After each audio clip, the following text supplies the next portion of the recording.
areas that the president was voted so well, they are approached in a different way than those areas the president received very few votes.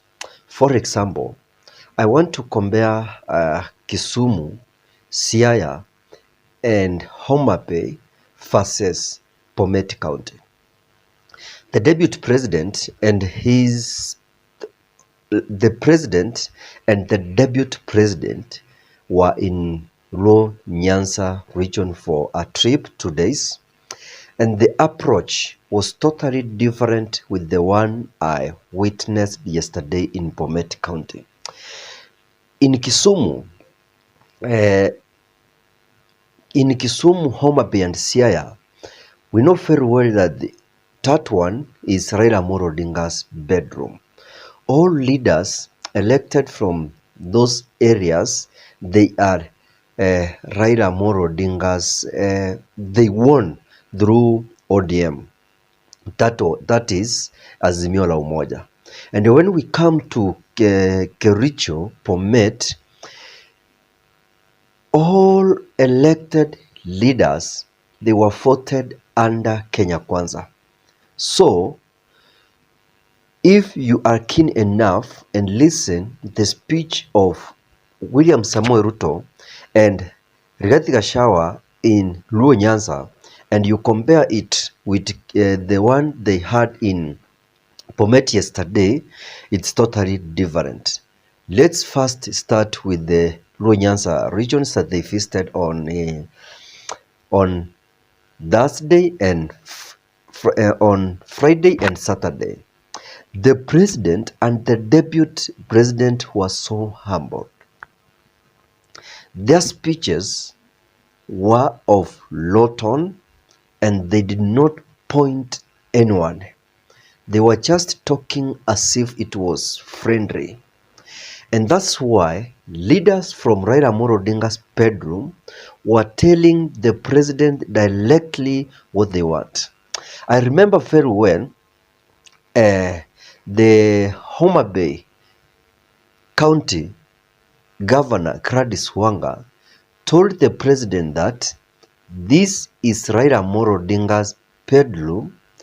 He is our leader and we still respect him and we are still Raila Amolo Odinga's people. That's what Gladys Wanga told President William Samoei Ruto and Rigathi Gachagua. From there, Rigathi Gachagua stood said that you've told us that Papa is yours. If Baba is yours, then Papa is also ours. Sasa sisi wote ni wa Papa. That's according to Rigathi Gachagua. And Rigathi Gachagua went ahead and praised Raila Amolo Odinga very well. We know very well that Rigathi Gachagua and Raila Amolo Odinga, they have been attacking each other. But this day, Rigathi Gachagua tried to show some respect. He knew very well that this area belongs to Raila Amolo Odinga. And what we have come here is to bring these people to the government and let's work together. And when James Orengo stood in Siaya, he told the president and Rigathi Gachagua, he told the president William Samoei Ruto and Rigathi Gachagua that this is the time we need to work for the people. This is not the time we are looking for 2027 elections.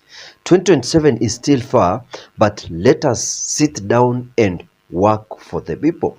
But those who are not in leadership, they can campaign. But those who are elected, it's now time for them to work for the people.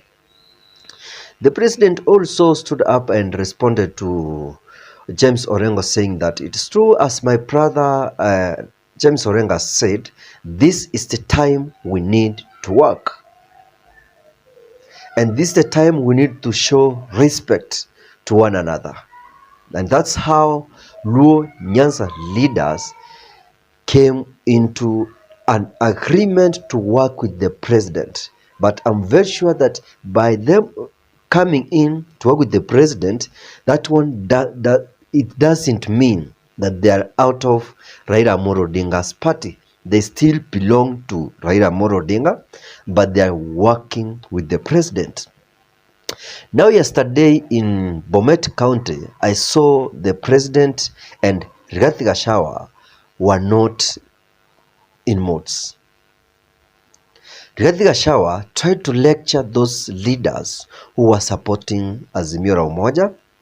He reminded them that even though you never supported us, we are the government and you have to accept to work with us.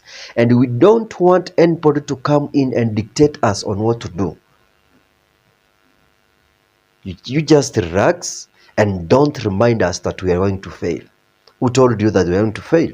Rigathi Gachagua tried to lecture leaders from the area because that's the place where the president now is coming from. And many people from that area expects the president to perform better in his areas compared to where compared to other counties.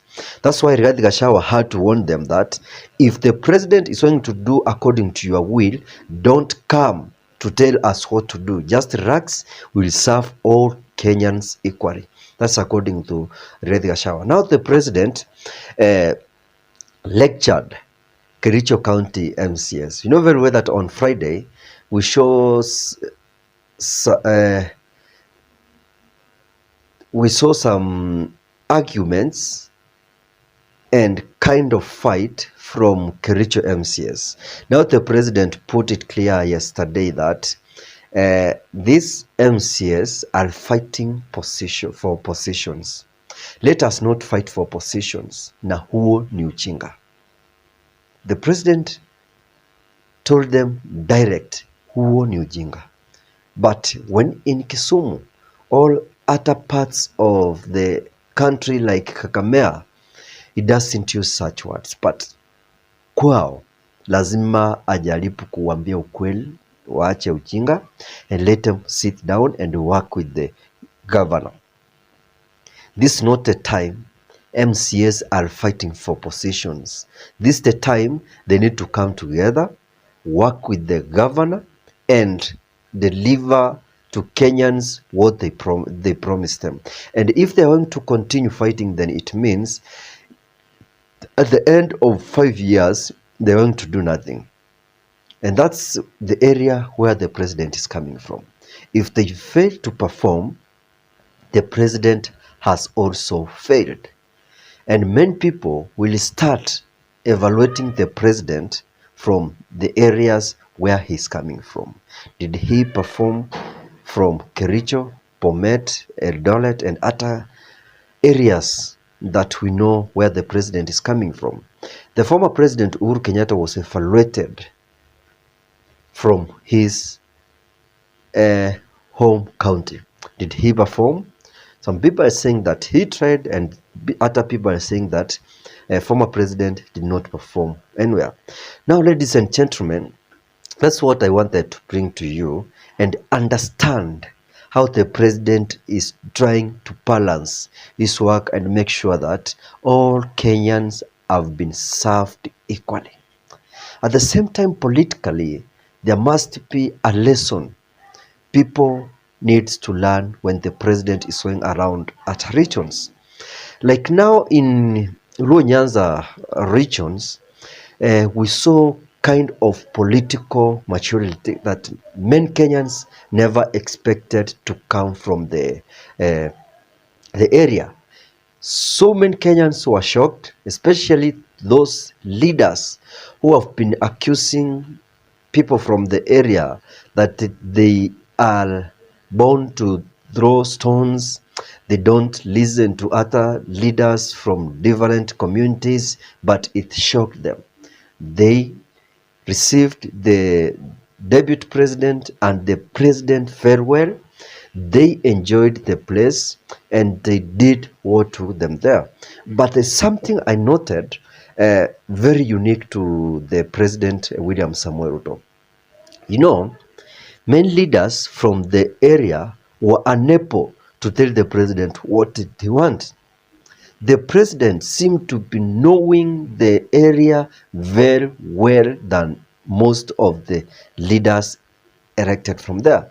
If it were roads, the president was naming all the roads, bad roads, the one that they need to be tarmac. The president knows very well. When it comes to schools, all the projects Uhuru started, he mentioned them, and the leaders were unable to tell him what they need. But the president promised them that what former President Uhuru Kenyatta did and left them on the way is going to complete. That's something we need to learn. And for the people from the mountain, they need to know that the politics of this country is changing.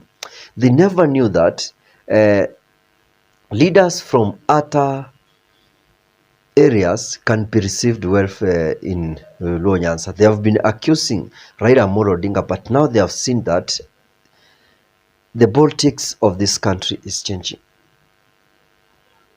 And those who are attacking, who are still attacking former President Uhuru Kenyatta, they have to stop.